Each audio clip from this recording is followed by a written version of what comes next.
ሶስት የመቶና ወልድ መንፈስ ቅዱስ የሚፋቀሩ የክርስቶስ ወገኖች የሚሆኑ በሰማያና በምድር በረከት በዓል በእኛ ላይ የመንፈስ ቅዱስን ጸጋ የቅድስት ቤተክርስቲያንን ከእጅ በምሕረትና በሃይማኖት እንዲከፈቱ አድርግልን። እስከ መጨረሻቸው ድረስ ልዩ ሦስትነትን ማመን እንፈጽምልን። ጌታ ኢየሱስ ክርስቶስ ሆይ የታመሙ ወገኖችን ጎብኝ። የሄዱትንና እንግዶች የሆኑትን አባቶቻችንን ወንድሞቻችን መርተህ በሰላምና በጤና ወደ ቤታቸው መልሳቸው። የሰማዩን ነፋስ ባርክ፣ ዝናቡን በዚች ዓመት የሚያፈራውን የምድሩን ፍሬ ከቸርነትህ ባርክ። ዘወትር ተድላንና ደስታን አድርግ፣ ወደ ሰላምን አጽናልን። ሁልጊዜ ለእኛ በጎ ነገር እንዲያደርጉልን ጽናት የሚሆኑ የነገሥታትን ልቡና መልስ። በቅድስት ቤተክርስቲያን ሁልጊዜ ለሚሰበሰቡ የቤተክርስቲያን ሊቃውንት መቅደስ ለሁሉም ለእያንዳንዱ በየስማቸው እያንዳንዱ ቢሆኑ በነገሥታቱ ቤት ሰላምን አበዛላቸው። አምላካችን ሆይ በቀናች ሃይማኖት ሆነው ያንቀላፉትን ያረፉትን የአባቶቻችን የወንድሞቻችን ወልደ አማኑኤልን አጽደ ማርያም ነፍስ አሳርፍ። አምላካችን ሆይ በኢየሩሳሌም ሰራዊት ዋጋቸውን ይከፍላቸው ዘንድ ዕጣንና ቁርባን ወይንና ሜሮን ዘይት መጋረጃ የንባብ መጻሕፍቶችን ቤተ መቅደስና በመስጠት የሚያገለግሉትን ይቅርታን ያገኙ ዘንድ ከእኛ ጋር የተሰበሰቡትን ሁሉ አምላካችን ክርስቶስ ሆይ ይቅር በላቸው። በሚያስፈራና በሚያስደነግጥ በመንበረ ፊት ምጽዋት ያወጡትን ሁሉ ተቀበላቸው። የተጨነቀችትን ነፍስ ሁሉ አሳርፍ። በሰንሰለት የታሰሩትን በስደትና በምርኮ ያሉትን መሪር በሆነ አገዛዝ ተይዘው የተያዙትን አምላካችንን በቸርነት አድናቸው። መምህራችን ኢየሱስ ክርስቶስ ወደ አንተ በምናልፍበት ጊዜ እንድናስባቸው ያዘዙን ሁሉ በሰማያት መንግሥት አስባቸው። አንተ ባሪያን አስበን፣ አቤቱ ሕዝብህን አድን።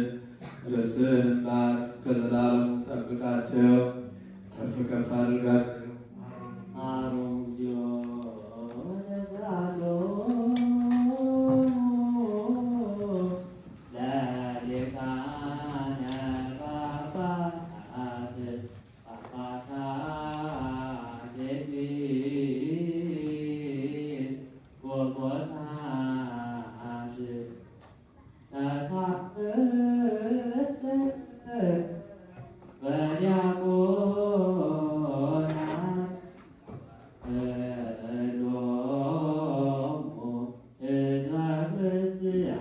አማላጅቱ ሆይ ሕሊናን ሁሉን ከዚህ ዘንድ አማልጅ። የጳጳሳትንና የሊቃነ ጳጳሳትን የኤጲስቆጶሳትን ሁሉ ነፍስ ያሳርፍ ዘንድ የቀሳውስትንና የዲያቆናትን እውነተኛው የቃል ጎዳና የሚያቀኑ ነገሥታቱንና መኳንንቱን መሳፍንቱን በስልጣን የሚኖሩትን ጎልማሶችንና ደናግል መነኮሳትን ባለጠጋውንና ድሃውን ታላቁንና ታናሹን ባልቴቱንና አባት እናት የሞቱበትን መጻተኛውንና ችጋረኛውን አስቀድሞ ከቤተክርስቲያን ማህበር ተለይተው ያረፉትን የክርስቲያን ወገኖች ሁሉ ይልቁንም በዚህች ቦታ ስለሞቱ ስለ አንቺ ስለ እነሱ ተግተሽ አማልጂ። ነፍሳቸውን እረፍት ሰጥተው ያሳርፉ ዘንድ የድል ነሺዎች የሰማዕታት ቦታ በተባለ ሁሉ ዘንድ በቡሩካን ጻድቃን ቦታና በትጉሃን መላእክት ቦታ በቦታው ሁሉ ዘንድ አንቺ ርስት ነሽ። ስምሽን በእግዚአብሔር ዘንድ የሰለጠነ ነው። እግዚአብሔርን በመፍራት እንነሳ። ምስጋናን የተመላች እርሷን ከፍ ከፍ እናደርጋት ዘንድ እንዲህ እያልን እናመሰግናለን። ጸጋን የተመላሽ ሆይ የደስታ መፍሰሻ ሆይ ዓይኖቻቸው ብዙዎች ከሚሆኑ ከኪሩቤል ክንፎቻቸው ከሚሆኑ ከሱራፌል ይልቅ የሚበልጥ የመልክ ግርማ አለ። እግዚአብሔር አብ በሰማይ ሆኖ ምስራቅንና ምዕራብን ሰሜንና ደቡብን ዳርቻዎችን ሁሉ በእውነት ተመለከተ። ተነፈሰ፣ አሸተተ። እንዳንቺ ያለ አላገኘም። ያንቺን መዓዛ ወደደ።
ነው። ከልዕልና የወረደ የልዑል እግዚአብሔር አምሳል ነው። ፈሪው መንፈስ ቅዱስ ነው።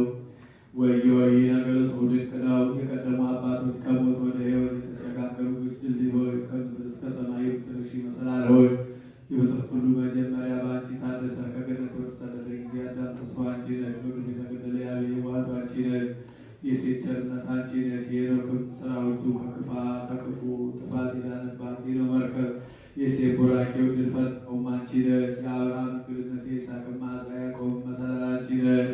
ዮሴፍን የምታረጋጊው አንቺ ነሽ። የሙሴ ጽላት ጳጦስ የተባለች የሲና ዕፅ በካህን አሮን ልብስ የነበረች ጽናጽል ዳግመኛ የበቀለችና ያበበች ያፈራችን በትር አንቺ ነሽ።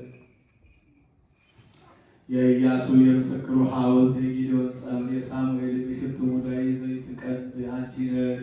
የተመካባት የእሴይ ስር የአሚናዳብ ሰረገላ የዳዊት መሰንቆ የሰሎሞን አክሊል አንቺ ነሽ።